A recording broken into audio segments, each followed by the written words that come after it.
il y a, on parle souvent, il y a des bagarres, on le voit dans les marchés internationaux, par exemple la BBC se croit absolument les meilleurs du monde. Enfin, il y a un mépris pour tout ce qui est autre documentaire que des documentaires de la BBC.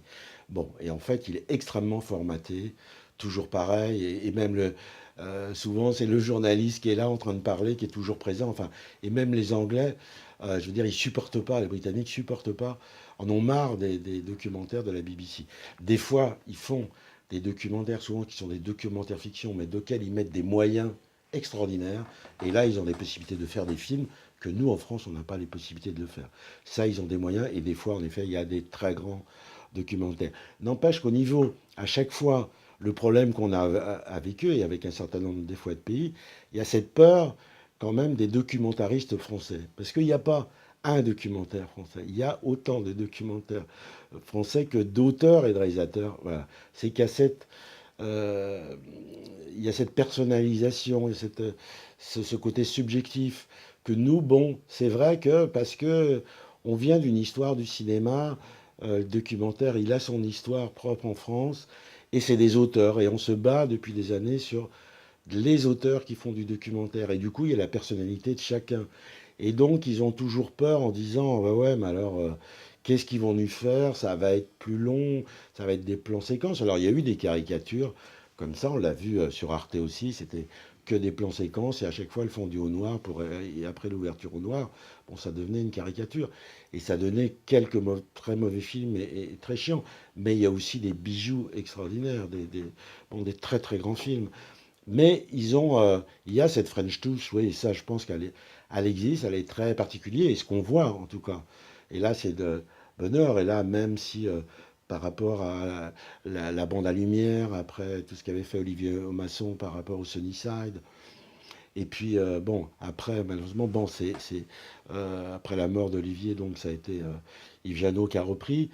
Bon, lui, voyant beaucoup plus peut-être parce que c'est pas la même époque, mais en se disant, bon, certains films, des gros films, notamment quand des films avec archives ou des films de géopolitique, il faut qu'ils aient les moyens de se faire. Et pour avoir ça, il faut professionnaliser aussi la profession des producteurs de documentaires et que des documentaristes, il y a des moyens financiers pour les films qu'ils avaient pas, qu'on n'avait pas en tout cas l'habitude d'avoir, et que même Jeannot, au film d'ici, c'est un des premiers à avoir internationalisé un peu la production sur des gros sujets. Et donc petit à petit, on a appris aussi ça. Et du coup, ce qu'on voit, c'est que un des gros marchés, en effet, du documentaire, des gros endroits, c'est le Chénissade. Et c'est vrai que maintenant, les films documentaires français se vendent dans le monde entier, se coproduisent avec plein de chaînes. Donc il y a une évolution, ils sont reconnus dans le monde entier, je veux dire, sur des films de qualité. Donc je pense que là, il y a cette French Touch, bah, elle existe, euh, et elle est reconnue. Et bon, mais en même temps, ils ont leur mot à dire. Hein, on sait qu'en même temps qu'on coproduit avec des chaînes étrangères, bah, ils vont avoir leur créneau, leur style de télévision, leur public à eux, et forcément, ils auront tendance à nous dire, voilà, oui, mais ça, c'est possible, c'est pas possible. Alors, en dehors des formatages, en général, je veux dire, quand ils se lancent, il y a une sorte de complicité, et ça, ils le voient par rapport à des films. C'est vrai que moi, au niveau d'internationaliser mes productions, c'était petit à petit des films qui ont montré qu'ils pouvaient me faire confiance et qu'ils avaient confiance. Et du coup, c'est beaucoup plus simple maintenant. Mais c'est vrai que ça se gagne aussi. Comme disait Jeannot, à 90 par rapport à 52, ça se gagne aussi. C'est-à-dire souvent, et notamment des jeunes réalisateurs documentaires rêvent tous de dire on veut faire un grand format. Bon, comme le cinéma, c'est 90 minutes. Bah, le problème, c'est que non, c'est pas facile. C'est une autre écriture à 90 minutes qu'à 52 minutes.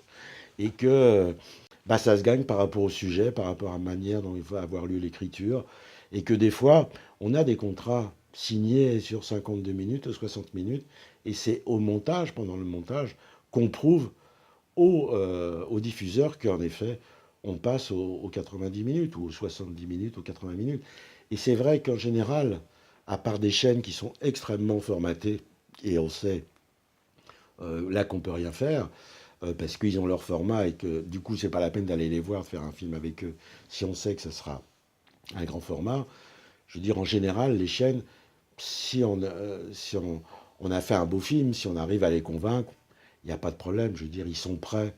Ils sont aussi amis du film et ils sont prêts à rallonger, je veux dire, pour que le film fasse la durée qu'il doit faire et pas une durée minimale.